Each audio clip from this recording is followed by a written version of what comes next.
Bismillahirrahmanirrahim. Wassalatu wassalamu ala Rasulillah Sayyidina Muhammad ibn Abdullah wa ala alihi wa sahbihi wa man tabi'ahu ila yaumil qiyamah.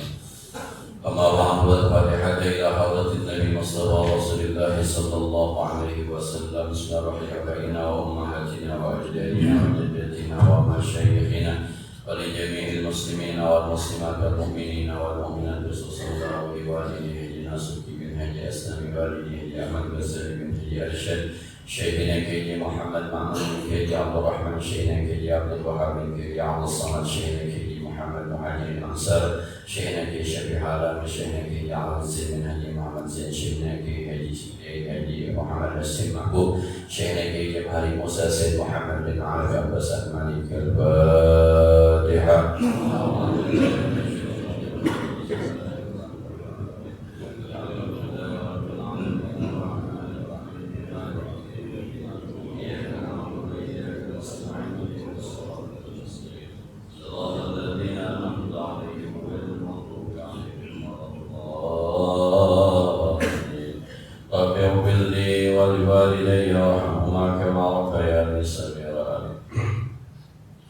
Bismillahirrahmanirrahim. Qala al-mu'allif rahimahullahu ta'ala wa la man naf'amihi wa bi'ulumihi fid darin amin. Bismillahirrahmanirrahim.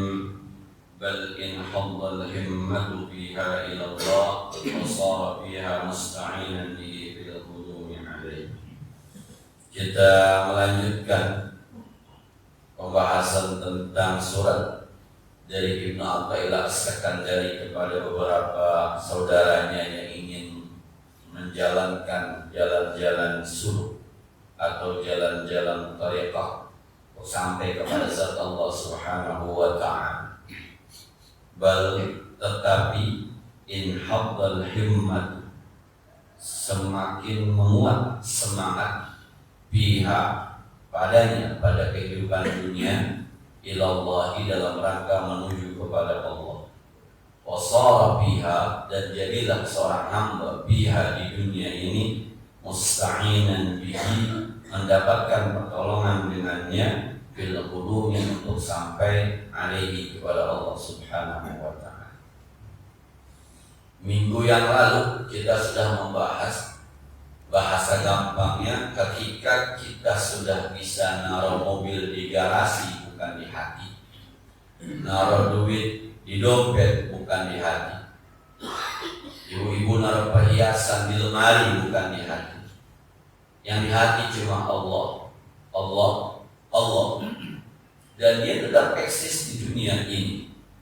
Maka ketika itu sudah oke, ketika itu sudah berjalan, tidak terikat dengan kehidupan dunia, karena memang semuanya di luar hatinya. Bal in haddal himmatu biha, maka orang semacam itu akan semakin kuat semangatnya di dunia ini ilallah, menuju Allah. Sebab ketika hatinya kosong dari segala macam bentuk keterikatan dengan dunia, maka hatinya tinggal satu, Allah. Sebagai yang telah saya sampaikan, Rabi'atul Adawiyah dengan konsep mahabbah, cinta kepada Allah, karena hatinya sudah penuh dengan cinta. Ketika ditanya apakah engkau membenci iblis atau setan, kata Rabi'ah, sudah tidak ada ruangan lagi di hati saya untuk membenci apapun dan siapapun, sebab hati saya sudah penuh diisi dengan rasa cinta kepada Allah. Ketika orang hatinya sudah terisi dengan Allah, Allah, Allah, maka apapun yang datang dari luar itu bersifat dunia, tidak ada ruangan lagi. Kalau ini gelas, kalau ini gelas diisi penuh dengan air, maka kalau diisi apaan, tumpah aja, nggak akan masuk, udah penuh. Tapi kalau di sini baru gula, kopi, susu, air masih masuk. Nah, yang lain masih masuk karena masih kosong. Tapi kalau sudah penuh air putih, orang mau meminumnya juga nggak bisa masuk. Kalau dipaksa itu akan tumpah. Maka orang yang hatinya cuma Allah, Allah, Allah, Allah, maka dunia ini dia jalani cuma untuk menuju kepada Allah. Dia bukan nggak punya harta, punya, cuma hartanya ditaruh di tempat yang memang layak untuk naruh harta. Jadi kalau malam bangun tahajud itu sudah nggak mikirin AC-nya dingin apa kagak, udah nggak mikirin hujan di luar apa kagak, udah nggak mikirin tarik selimut apa kagak, enggak sudah. Pokoknya ayatnya wa minal laili fatahajjat bihi nafilatan lak. Pokoknya di antara tengah malam itu bangun saja, maka bangunnya asik aja. Sebab di hatinya tidak ada cerita saya lagi enak banget tidur. Enak tidur tuh udah ada. Saya lagi enak banget mimpi. Enak mimpi itu udah ada. Yang ada hanya panggilan tahajud, tahajud. Allah, Allah, Allah. Makin semangat.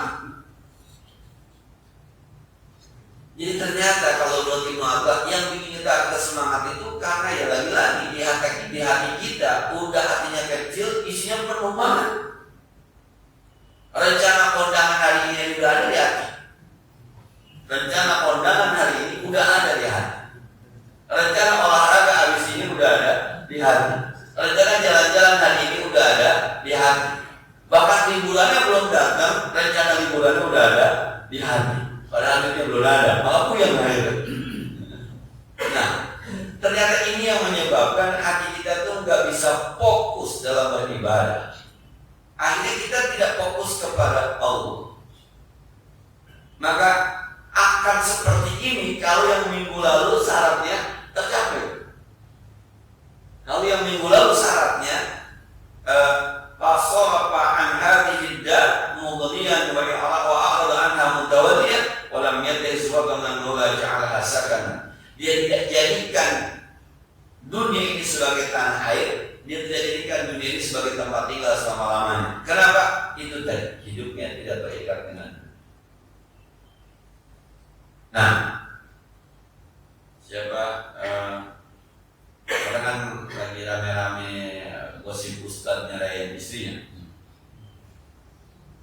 Pada kesempatan Gus Baha yang ahli Quran itu bilang begini, dulu Imam Sibawai ganteng, pintar, alim, ahli nahu Sibawai itu sampai ada perempuan kalau kita antri pengen dinikahin sama dia. Ganteng, alim, kaya, pintar. Ketika nikah ternyata nyaris istrinya nggak dicorek-corek karena sibuk ngarang kitab.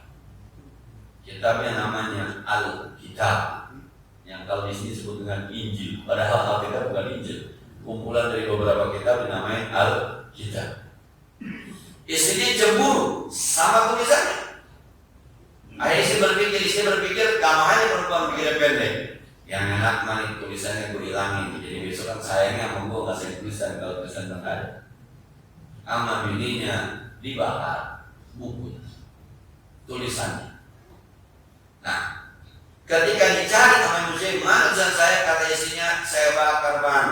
Habis abang ke buku mulu saya nggak tengok-tengok. Harapannya habis itu katanya iya dah besok mau gue begini. Ternyata kagak, malah Imam Sibawai dicerain bininya. Pencerahnya akan bilang bahwa kadang-kadang memang seorang ulama tidak bisa dipahami oleh istrinya yang mungkin memang dari tingkatan syariat dengan tarekatnya berbeda.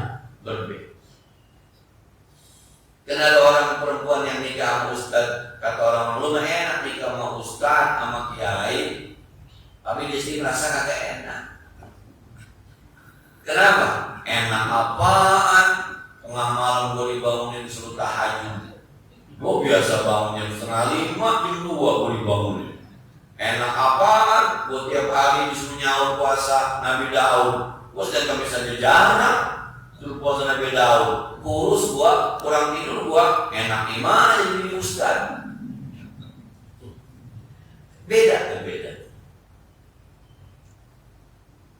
Maka kata Gus Bahar, emang kalau bisa kau jadi ustaz, kau jadi kiai, punya bini anak kiai, walaupun bukan kiai besar. Jadi anak kiai pernah sering ditinggalin babanya, aja semua, oh begini ustaz, begini kiai. Sampai diajarin begitu. Kalau ustaz kalau artis apa orang tak beres. Nah, yang adu drama atau Nanti diberdesnya. Kalau lihat, ini memang kadang-kadang nih kitanya barangkali orang lakinya, suaminya itu sudah meyakinkan itu. Tapi boleh godaan datang dari istri yang tidak yakin semacam. Kalau ilmu syariat kita akan bilang bahwa masa Ustaz bicara mobil ini Ustaz apaan? Tapi boleh jadi seperti Imam Syibawai, dia sudah nikmat kepada Allah, maka yang baik tidak ada tempatnya. Ketika nikmatnya terganggu, nikmat kepada Allah yang terganggu, nikmat kepada ilmunya terganggu, maka bermasalah bagi diri. Nah ini dia nih kadang-kadang kita tidak bisa memahami. Nah, jangan urusan yang benar Pak, jangan urusan yang benar. Suami saking demennya sama bola, nonton bola, bininya kalau demen berantem Pak. Itu urusan jangan kata urusan benar karena kita ceramah ngajar kemana-mana. Nggak malam kakinya nonton bola, waduh, ya, betul macam. Bininya bangun, dia beli air Islam aja air kakinya. Beres tuh nonton bola nggak ada untungnya, berantem gara-gara bola. Kalau orang hatinya, jadi kita nih kalau kata Ibnu kita nih kalau mau sholatnya khusyuk, baca Qur'annya oke, maka tinggalkan dunia di hati. Bukan kalau dunia bukan, silakan. Yang mau tanah lebar silakan. Sertifikatnya taruh di lemari, jangan taruh di hati. Bukan tak boleh punya bini cakep, bukan boleh. Taruh di kamar, jangan taruh di hati. Ketika hati kita hanya Allah, maka ketika Allahu Akbar yang ada cuma Allah. Tapi ketika hati kita ada sertifikat, di hati kita ada motor baru, di hati kita ada janda sebelah bang jandanya nggak boleh. Hati-hati ibu ada durian keren. Nah, maka ketika kita Allahu Akbar, hati kita ada 100%, Allah hanya 5%, sisanya dunia. Ini yang memberat. Oke, kalau yang minggu kemarin kita bisa lewati itu, naruh sesuatu ke tempatnya, baru syekh mahal meletakkan sesuatu ke tempatnya, maka yang ini balin hafdal iman biha ilallah, maka dunia yang dia tempati menjadi semakin semangat dia menuju kepada Allah Subhanahu wa ta'ala. Nah, masalah tinggal di dunia, yang penting hatinya selalu kepada Allah Subhanahu wa ta'ala.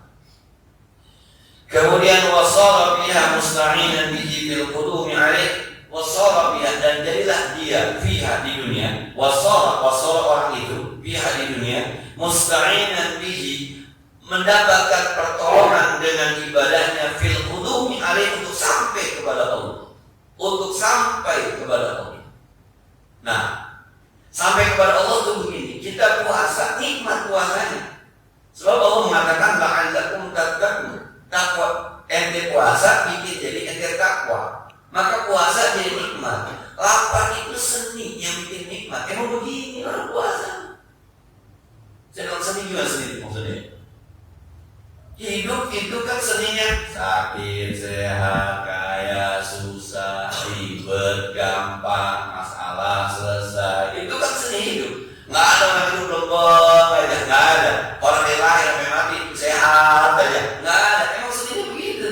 Nah, orang semacam ini karena tidak terikat dengan dunia, maka itu jadi indah aja, jadi nikmat aja. Susah Allah, kaya Allah, sakit Allah, sehat Allah, dipuji Allah, dihina Allah. Maka orang kayak gini dihina maupun dipuji nggak ada rasanya, sama aja. Yang menghina siapa? Manusia. Jika siapa? Allah. Maka kita masih berhubungan dengan makhluk ciptaan Allah. Dipuji biasa aja. Yang puji siapa? Manusia. Manusia apa? Ciptaan Allah. Kecuali yang menghina kita Allah, kecuali yang memuji kita Allah, lain rasanya. Selama yang menghina manusia bukannya Allah, nggak ada efek di neraka kan? Selama yang ngomongin kita adalah manusia bukannya Allah, nggak ada efek sama pahala sama dosa, nggak ada. Kecuali yang maki-maki kita Allah. Memang Allah pernah maki-maki, ya itu. Lihat ayat ini, bicara tentang Fir'aun, bicara tentang Qarun, bicara tentang Haman, bicara tentang Namrud, bicara tentang kaum Nabi Lut. Allah marah. Maka ketika kita melakukan hal semacam itu, berarti Allah marah. Hati-hati kalau Allah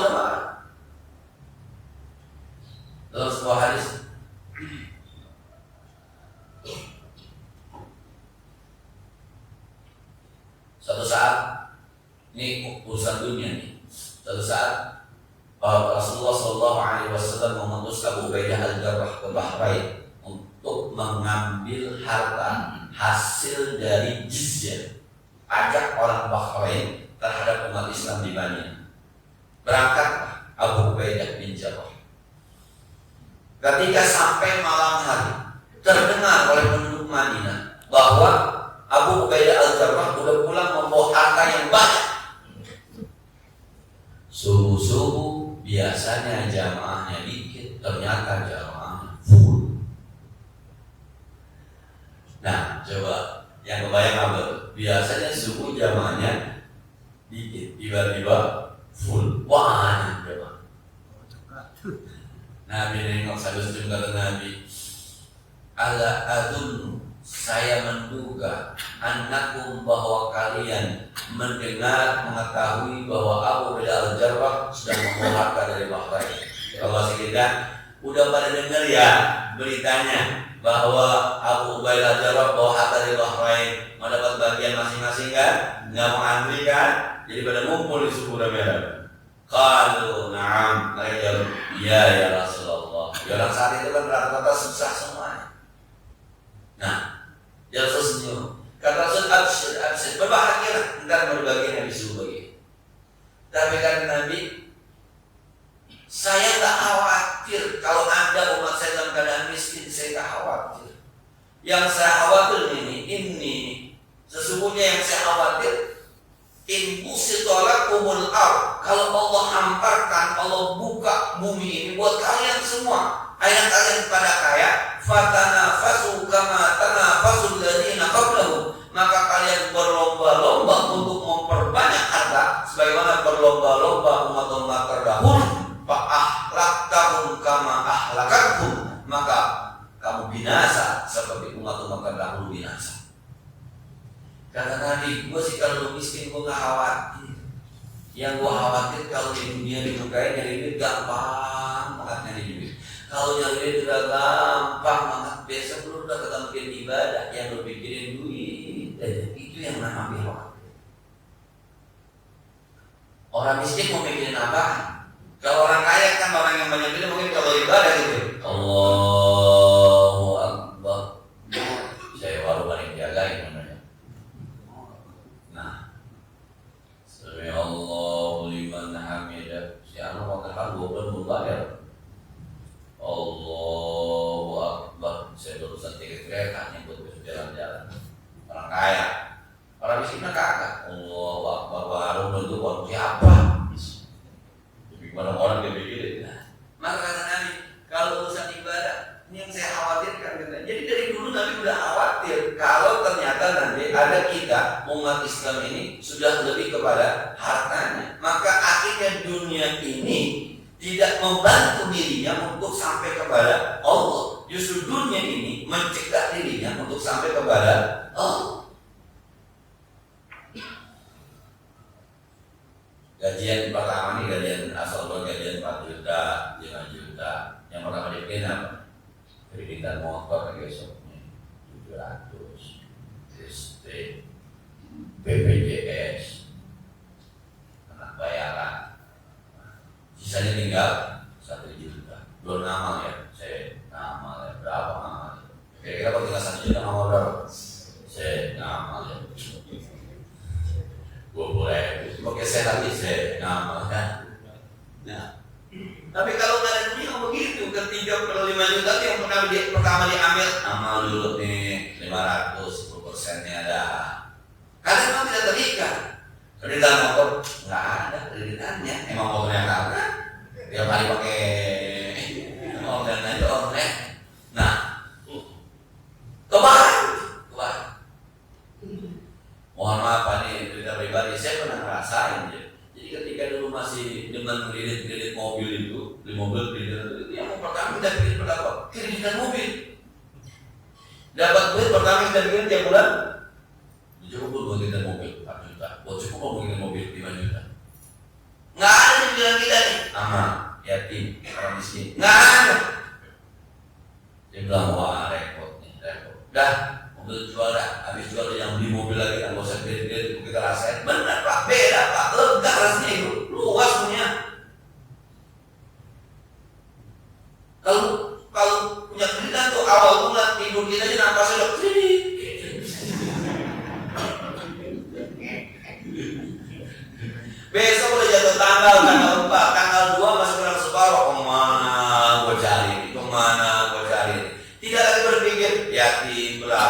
masjid, berapa orang, nggak ada yang genap, yang ada itu aja. Ternyata memang benar bahwa ketika hati kita lebih penuh kepada dunia, susah untuk sampai kepada Allah Subhanahu wa Ta'ala. Nah, caranya gimana caranya? Ya, yang udah kita pelajari kemarin itu begitu caranya. Kalau memang punya taruhnya, bagaimana cara meletakkan? Maka kata guru-guru kita, kata Nabi, rajin-rajin puasa.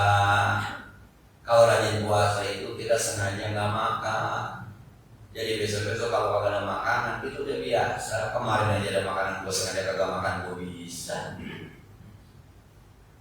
Puasa paling hebat, puasanya beda usah dipuasa, sering kagak. Kalau udah teman-teman kan bapak-bapak ibu yang udah profesional sama puasa, nyaurnya asal jadi. Kalau yang amatiran masih goreng, masih masak mie, kalau amatiran mah. Yang amatiran puasa malam bangun mie rebus, mie goreng, belum nasinya, yang pakai telur, minumnya sampai 2 gelas. Tuh amatiran tuh, yang jam 9 udah ketahuan lapar. Tapi yang profesional kadang-kadang bangun setengah 4 ya, subuh jam berapa ya? Hari dulu 4 rakaat. 4 rakaat jam 4 kurang seberapa tuangin aja air. Ada makanan apa tuh? Semalam habis tahlilan ada kue cincin 2 biji gini. Jadi kue cincin 2 biji. Habis itu kekumul aja, sebenarnya aja ke masjid. Kuat memang tuh, profesional tuh.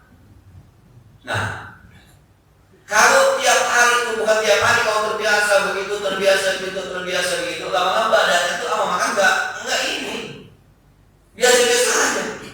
Orang makan, makan di padang enak, enggak, yang enak makan ketika buka puasa. Apa kita makan enak? Coba pas buka puasa, tadi tuh yang kue cincin 2 biji amat deh, itu kan kosong ketika kita buka puasa. 2 piring, enggak ternyata. Piring kecil aja enggak nih, sama tempe juga, bener itu. Kalian ini yang mencok doang, bang siap. Dimakan mencok diaduk, waduh. Buat puasa. Lama-lama, apapun yang kita punya, kita syukur. Lama. Dia mau bentuk itu. Rajin-rajin sedekah, walaupun gak gede. Ini bahasa kata gede, ukurannya yang kecil banget ya. Ini bahasa gak gede, bukan berarti kecil banget, bukan. Ini kadang-kadang gak gede sama dengan kecil banget, kagak. Enggak gede itu kan ada yang aja gede itu. D-nya 3, banget, gede dah. Dan orang Betawi Bapak ada kecil, ada kecil. Tapi ada lagi kecil banget, nah itu tuh. Ada kecil, ada banget, nah itu. Ada 3 aja kecil aja juga tuh. Ada gede, ada banget. Nah, Betawi, kita dikit juga beda rasanya. Orang Betawi kalau ngomong. Kecil itu 10.000, kecil itu 5.000, kecil banget. Nah itu kalau kita jadi letak kupre. Coba kalau di masjid ini ada pengajian, ya malam bapak ibu ikut jangan banyak-banyak, 3 kali aja pengajian. Sekali pengajian kotak amal lewat masukin 5.000 atau 10.000. Berarti seminggu 30.000. Sebulan 120.000. Setahun 1.200.000. 10.000. Nah, kalau satu orang 1.200.000, yang aja berapa orang kira-kira kan gitu? Banyak pun gitu. Dan kita yang ngomong saya ingin menyampaikan begini. Kita hari Jumat lain lagi. Hari Jumat kotak lewat. Kalau Jumat nggak kecil ya. Nggak kali semingguan. Tapi hari Jumat 20.000. 4 kali Jumat berarti 80.000. Udah 200.000. Saya ingin mengatakan bahwa bapak ibu dengan sengaja membuang duit 200.000 per bulan. Saya ulang sekali, membuang itu dalam tanda petik. Dengan kesadarannya duitnya dibuang. Kalau udah terbiasa membuang duit dalam tanda petik, mohon maaf, membuang duit terbiasa, lama-lama nggak punya duit juga biasa. Kemarin udah ada buang kasih aja. Itu pembiasaan. Puasa, sedekah. Itu yang akan mendidik kita nanti tidak terikat dengan dunia. Nah, selama kita masih takut puasa, selama kita masih takut sedekah, maka dunia akan serasa nempel di hati kita. Coba ulama-ulama sufi puasa, ulama-ulama sufi kadang-kadang sedekah, sedekahnya mungkin itu kasih nggak pakai itu. Kenapa? Ya cukup, kok cukup ya. Ada yang berubah punya duit 1 juta, saudara datang punya duit 100, kita nggak kasih. Belum punya duit 100, punya duit juta, malah punya duit 300. Padahal 1 juta diambil 100.000, dia otomatis tidak jatuh miskin. Cuma bayangan kita begini, ntar kalau gue perlu, padahal belum perlu. Yang jelas ini saudara, yang jelas ini tetangga udah datang perlu, dan perlunya kita tahu. Anak gua mau sekolah, sepatunya udah double, dia bawa itu sepatunya yang kita lihat. Apalagi datang perempuan, anak yatim, paham benar kita. Punya duit 1 juta, dibikin 100 pakai obat. Nah ini dia. Tapi sekali lagi Pak, memang dunia itu godaannya luar biasa. Saya sampaikan minggu lalu kan, saya pribadi kadang masih juga godaan itu yang kakak-kakak. Saya pernah dikasih amplop Pak, tebal bener. Amplop, wah saya bilang ini tebal amat. Hati saya mulai tergoda nih. Banyak bener. Tuh dunia, baru kita pegang rasanya aja berkati, belum ditaruh. Tuh baru rasanya doang berkati. Pas saya buka, astagfirullah, semua puluhan ribu. Di hati kita nih 3 juta, ternyata 300. Saya kadang-kadang, oh ini dia. Baru kita pegang aja udah sampai ke bagaimana menaruh di dompet, tidak di hati. Di godaan yang luar biasa. Saya pernah dapat parcel Pak, dia udah busuk semua. Hati saya udah mikir, tadi malu gak usah beli aja. Padahal tuh yang busuk jeruk doang, apelnya mahal kan?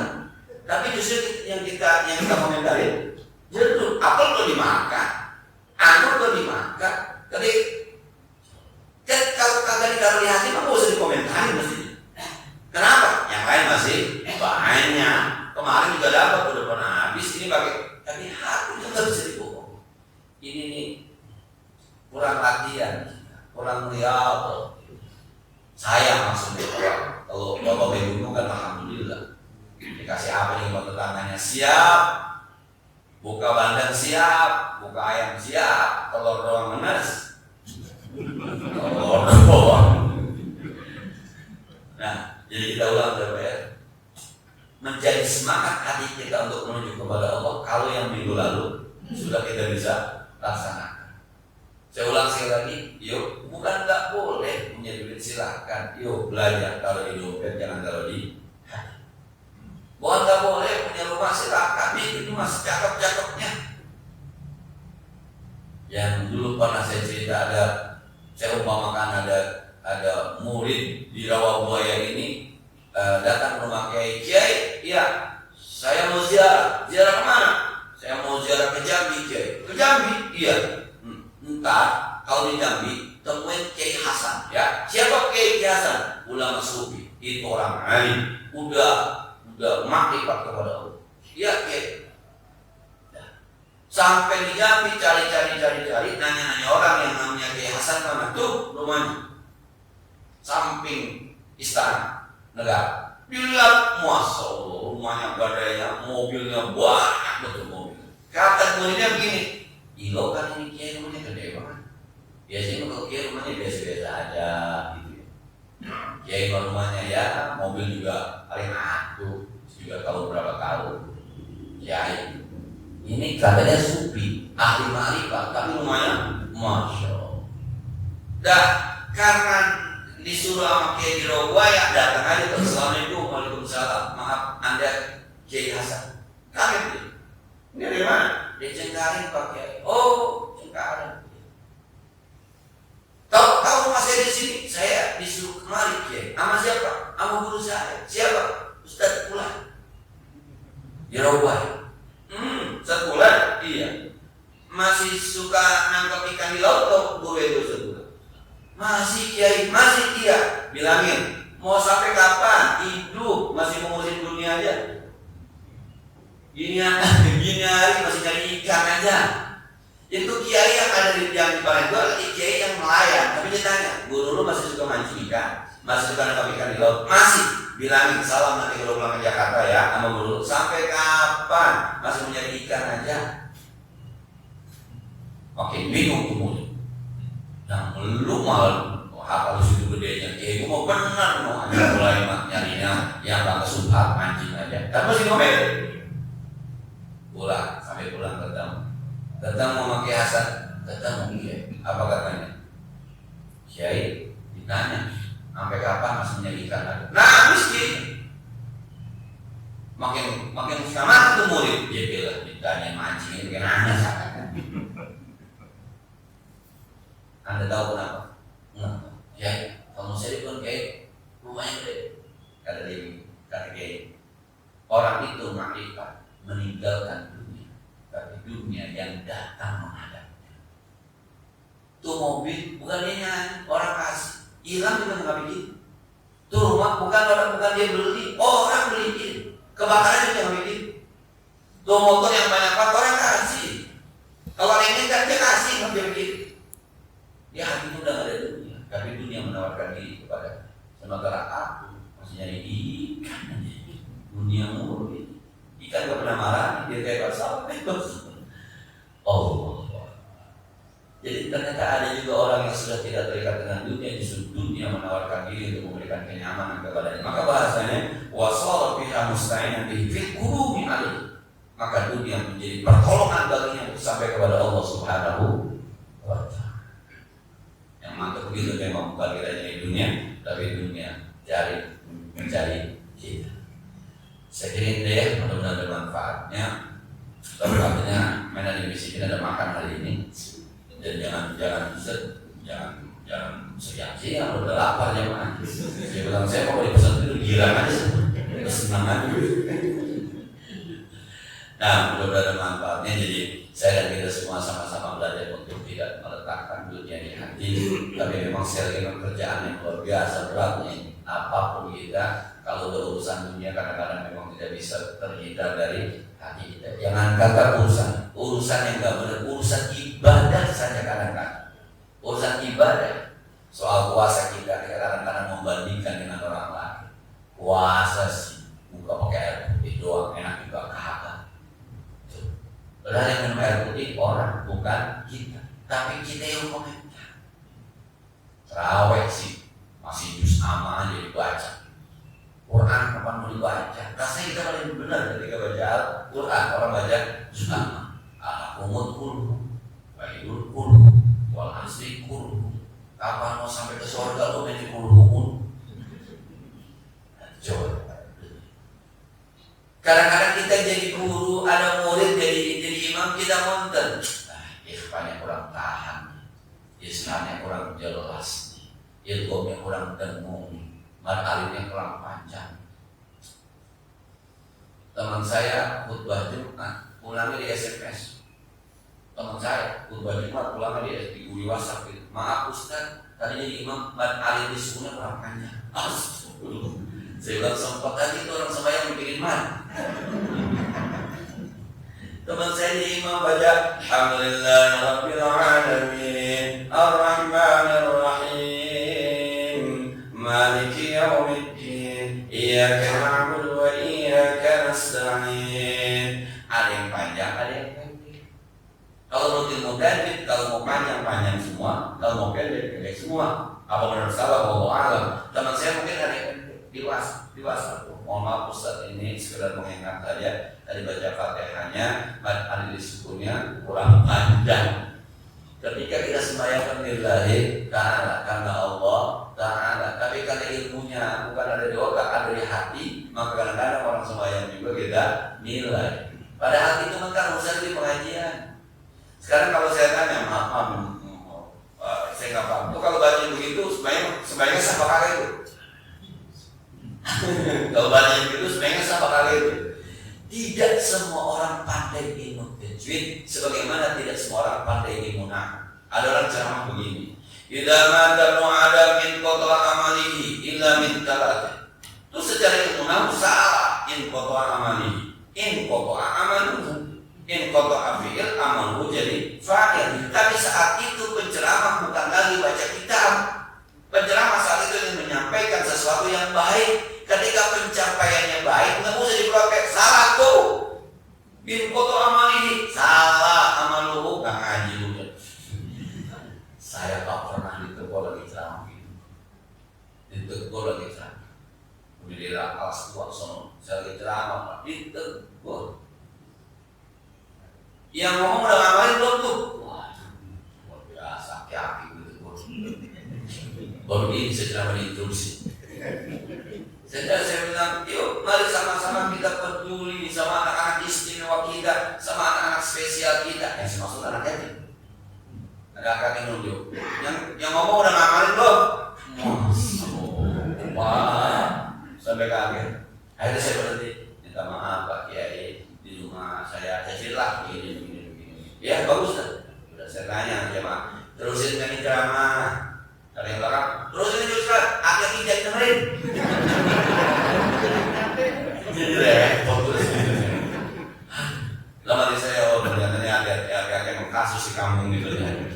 Subhanallah. Jadi saya kadang-kadang suka ngomong bapak-bapak kiai para ulama kalau saya ceramah salah ntar ada ya kalau udah ragu ditegur ya.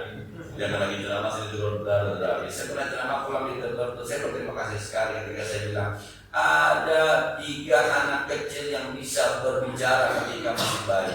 Anaknya Siti Masitoh, Nabi Isa, satu lagi yang Juleid. Ketika saya pulang saya dipeluk, maaf Ustaz, bukan 3, ada 5. Mohon maaf proses saya dipeluk di kuping saya. Ustaz, bukan 3, 5. Silakan mas.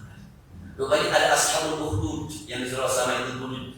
Pas oh iya benar. Ada satu saya lupa. Betul ada 5 tanda. Saya bilang ada 3. Tapi dia menegurnya itu ketika saya pulang sambil dipeluk saya. Ustaz, bukan 3, 5. Ayo, silakan. Makasih. Oh yang akhir kita itu 5, 3 begitu. Saya bilang wah ini malu aja. Iya sekali lagi ya. Yuk sama-sama saya kita semua belajar untuk meletakkan hanya Allah di hati kita. Al-Fatihah. Bismillahirrahmanirrahim. Alhamdulillahirabbil alamin arrahmanir rahim maliki yaumiddin. Iyyaka na'budu wa iyyaka nasta'in ihdinas siratal mustaqim. Siratal ladzina an'amta 'alaihim غير المغضوب عليهم ولا الضالين. اللهم صل وسلم وكرم وبارك على سيدنا محمد وعلى ال سيدنا محمد. اللهم ارزقنا حبك وحب من ينفعنا حبه عندك وحب كل عمل يقربنا اليك. اللهم ما رزقتنا مما نحب واجعله قوة لنا بما تحب. اللهم ما سويت عنا مما نحب واجعله ضررا منا مما تحب. وصلى الله على سيدنا محمد وعلى آله وصحبه وسلم. الحمد لله رب العالمين. السلام عليكم ورحمة الله وبركاته.